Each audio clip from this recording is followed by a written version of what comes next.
Another day, another video. Welcome back to the channel, everybody. Today we are watching The Big Bang Theory. This is the 8th episode of the 2nd season. Hope you guys have been enjoying it so far. If you like to watch today's full episode, it is available for free in the link in the description below. Just click on it, put the password in, and enjoy. So last episode, it was basically a head-to-head between Penny and Sheldon.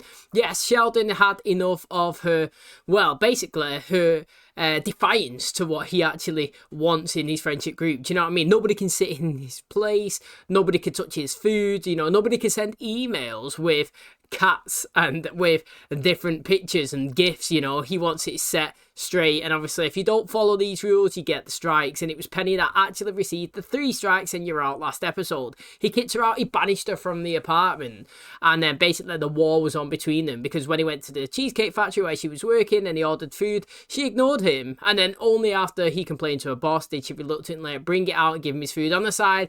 But it played a bit of mind games in his head, because she was like, I dare you, touch your food, see what's there. You know what I mean? Did she touch it? Did she not? We don't know. But obviously, you know, it's going to play in his mind because he is a bit of a germaphobe. And interestingly as well, he's a sequence guy, him, isn't it? We know that obviously on Mondays he has certain foods, on Wednesdays and Thursdays he has Halo night and all this stuff. And Saturday's laundry night at 10 o'clock, and she knew that, and she already planned ahead. As he went down there to use the machines, boom, she'd already got all of them working, prevented him from doing that, which got to him. So then when she went to pick up her clothes, he'd already taken them away. He's threw them on the telephone wire outside of the building, and she's there trying to get it off. So, you know, they tried to call a truce. It didn't really work until, you know, Leonard come over and gave her his kryptonite, which was his mum phoning, and she told him off, basically told him to go apologise, which he did, and then he ended the episode with saying, with great power becomes great responsibility, fair play to you, and then they left. So I've enjoyed it so far. I think the season's been really good. I like the introduction, well, not introduction, but the use of the characters and how we're getting people bouncing off each other. It's not just Leonard and Sheldon. It's really good. Can't wait to see what today has in store for us. Thanks for checking it out. If you do enjoy it, please smash the like, really helps out. Subscribe if you're new, and as always, let's jump into today's episode.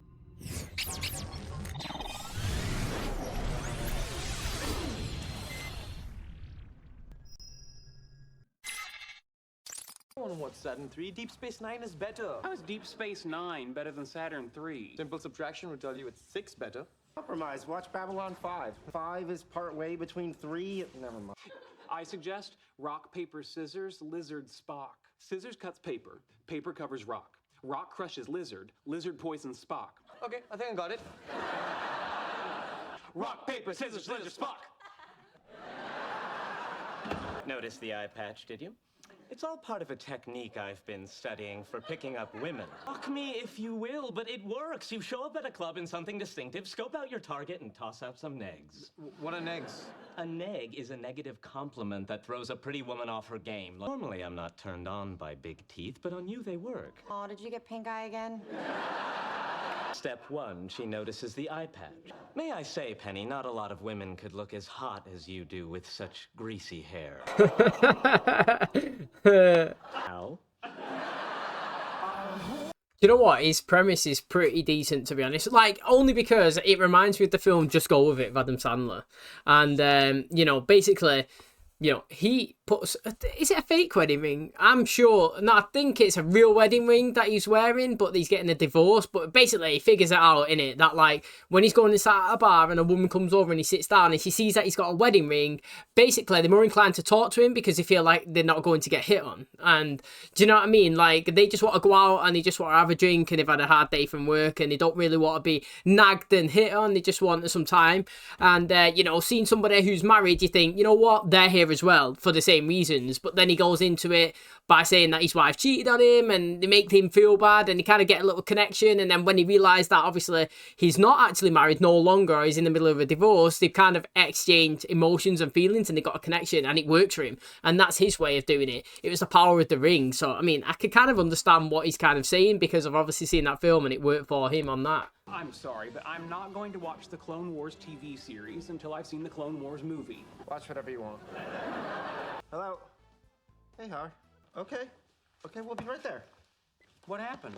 Howard's at the Mars rover lab. He says he's in trouble. DEFCON 5. How can 5 not be worse than 1? Yeah, Star Trek 5, worse than 1. Okay, first of all, that's a comparison of quality, not intensity. Secondly, Star Trek 1 is orders of magnitude worse than Star Trek 5. You know what? Can we just forget I said DEFCON and go?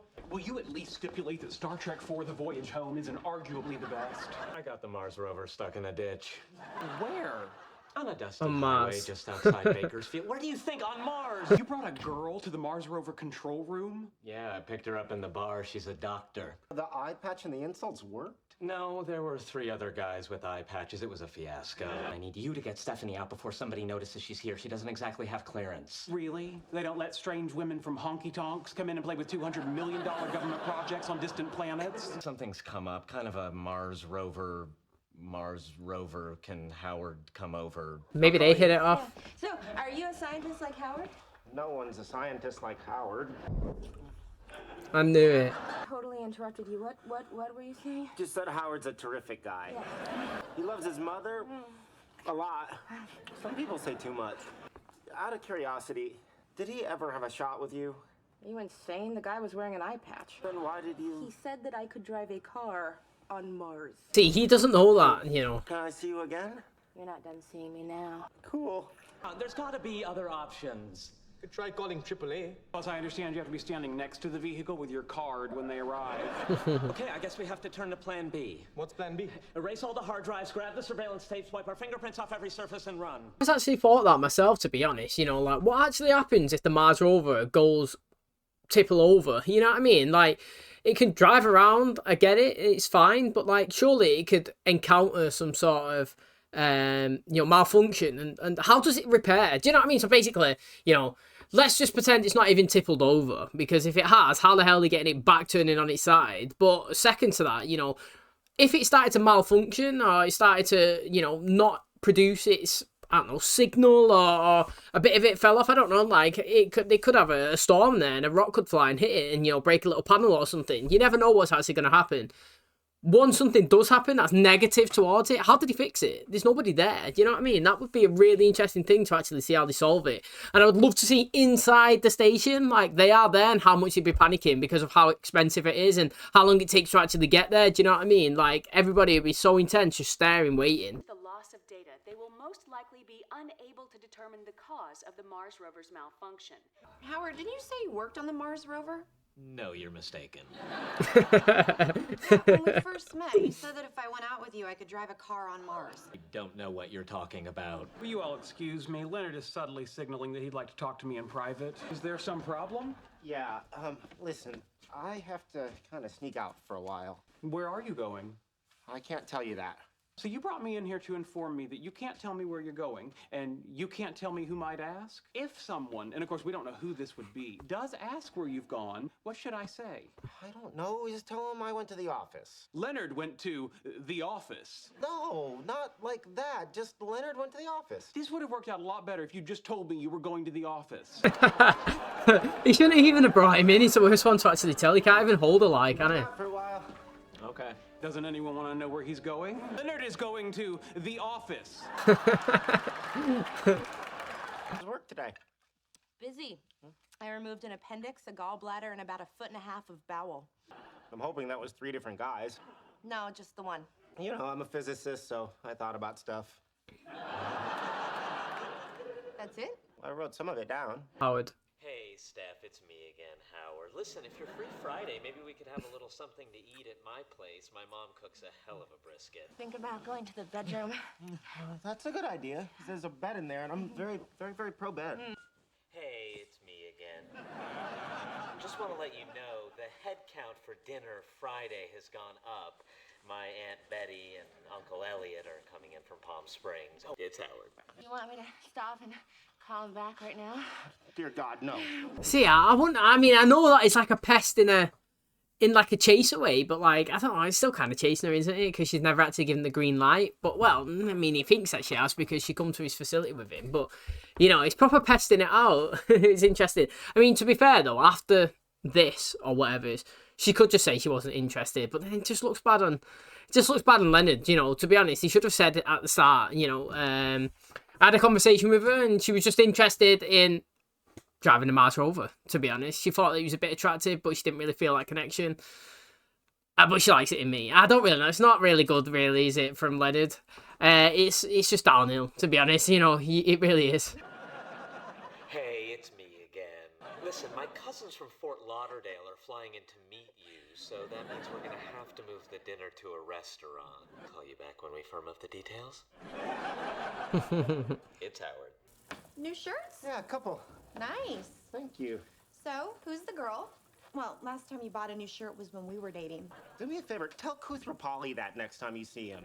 She's a doctor. A doctor, or are you kind of doctor? That is a good question. Surgical resident. Your friend thinks he's dating someone, but he's not, because in fact you're dating her. Does that make you a bad person? Is that friend Wallowitz? It is. Yeah. Screw him, you're fine. Have you slept with her yet? You dog! Good for you! I do like how she was supportive, you know, she wasn't like sad about it. Hey, buddy, what brings you to my little slice of hell? It's Leonard! I need to talk to you about something. No way she's gonna tell him while he's right there. Yellow. No, I understand. Sure, we can be friends. Absolutely. Thanks for calling. You are dead to me. What? Like, why would she specifically say that she's dating him? Do you know what I mean? Rock, paper, scissors, Not paper. Howard is employing a schoolyard paradigm in which you are, for all intents and purposes, deceased. Come on, I didn't plan on this. These things just happen. Usually not to me, but they do happen. Did someone just feel a cold breeze? Oh, hi, Steph. Come on in. Is this a bad time? Yeah, but I don't see a better one on the horizon. Oh, if it isn't Mrs. Dead to me. But I'm sorry, you violated the terms of your metaphor by acknowledging her existence. I'm out. He just won't listen to me. Okay, well, I guess it'll just be the three of us then. Lisa's gonna be disappointed. Lisa? Yeah, my roommate. She just went through a really bad breakup, and I thought she might like to meet somebody fun, like you. Leonard, Stephanie, you're alive! It's a miracle! It's unclear how the Mars rover got into the crevice. The data which it has sent back contain the first clear indications that there may have been life on Mars. Unfortunately, we'll never know who's responsible. Mate, that is tough, isn't it? Imagine that. Son of a bitch. Honestly, imagine that. The thing is, though, that is tough because, like he was saying, you know, if it was out there that he was the one that actually done that and never discovered anything, and it was back into the original position of it actually being stuck, like Sheldon was saying, basically he could actually be done for, did he say treason? I'm not too sure, but basically he could actually be done, you know what I mean? Because he's bringing people in to the facility who hasn't got clearance for it, playing with things that are multi-millions, you know, dollars worth of equipment, and obviously, like I said, you know, crashing it. It's always going to be bad news. Now, interestingly, obviously, he's wiped it, and at the time, that was the best thing to do. It's like, do you know what, right? People get too stuck on things in life, and, I mean, I'm segueing again away from it, but, like, it's like you make a decision, and you rock with it, and then in a year's time, or a month's time, or 2 months' time, it turns out to be not the best one. You can't dwell and sit back and you know what I mean, get depressed on that decision that you made, because at the time, it was the best one for you. Do you know what I'm saying? It's like, right now, yeah, if your sports team had a player and somebody give you some money and you was like, I tell you what, yeah, that's decent, we'll send them away, you know what I mean, we'll sell them, we can help our team, move them on, and then next year they become the world's best player and you're like, mate, we should have kept him. It's like, well, no, at the time he was terrible for us. You know, you have to move ways, you make a decision. Yeah, at the time you was happy, and he was clearing his name, he wasn't gonna have fingers pointed at him, he was okay, his job was safe, so was his like personal life, you know, he wasn't going to get arrested. Now, obviously, looking down the line, you look at it, you see it into the future, and he could have said that. He could have been the first person named to find something that was proof that life was on Mars. You know what I mean? So it's like, it's tough for him, but at the time that he done that decision, I reckon it was the right one. Okay, that is going to wrap up today's episode. Thanks so much for checking out the channel today. Hopefully, you guys enjoyed it. Now, who was Leonard a bad friend in today's episode? That's the interesting thing. Like, in terms of, you know, he actually went to Penny and he said, look, mate, you know, what would I be a bad person if I was actually dating somebody and one of my friends was thinking that he was dating them, but he wasn't and never really had a chance? Now, in hindsight, you know, Leonard's not really done anything wrong. It's basically like me thinking that I'm going to date Margot Robbie, but then actually her husband's dating her, and I'm like, mate, why are you dating her? You know, I thought I was, when in reality I never really had the chance, you know. He thought he did because she went to the facility, but as again, it was his chat up line if you wanted to drive the rover on Mars. Same thing that he'd done to Penny, same thing he'd done on her. Now, interestingly, like I said, he thought he had a chance and he never did, and she was interested in Leonard. Now, Leonard should have actually said something. Now, how he actually break the ice, I'm not really too sure, because obviously it's always going to leave in a sour taste in the mouth, a bit of sadness, and you know, he let it go on too long. Sometimes it's best to just rip the band-aid off straight away instead of it, like, lingering for such a long time. Because basically, you know, time does heal all wounds, but also, the longer something goes on as a lie, the deeper and harder it gets. You know what I'm saying? So, like, I don't know. I wouldn't say he was a bad friend, but I would say if somebody was in the wrong, I would say he was a little bit, because he wasn't wrong in the action he was doing. He was wrong that he wasn't telling his friend, and he was continuing leaving her in a position where he thinks he had a chance when he never actually did. I was going to give him the cold shoulder at the end of the episode until he got an actual date. Now, I've got to say, fair play to the show. I've been asking for a little dates here and there and actually seeing them being played out. Usually it's the insinuation. Today, I know it might have only been sitting in the apartment, sitting in the house, you know, talking, being in the car, but that's the most we got so far. Apart from a date between, I think the first one we had between Leonard and Penny, you know, this is the next best thing that we've had in terms of a date, going out and spending some time together. So that's great. You know, I've been asking for a bit more of that, bit more people, you know, expanding out, people going on dates, and we actually got it in today's episode. So that is all thumbs up for me. Really, really good. Thanks for checking out today's episode. Hopefully you guys enjoyed it. If you did, please smash a like. Really helps out. Subscribe if you're new. And as always, I'll catch you in the next one. Cheers, guys.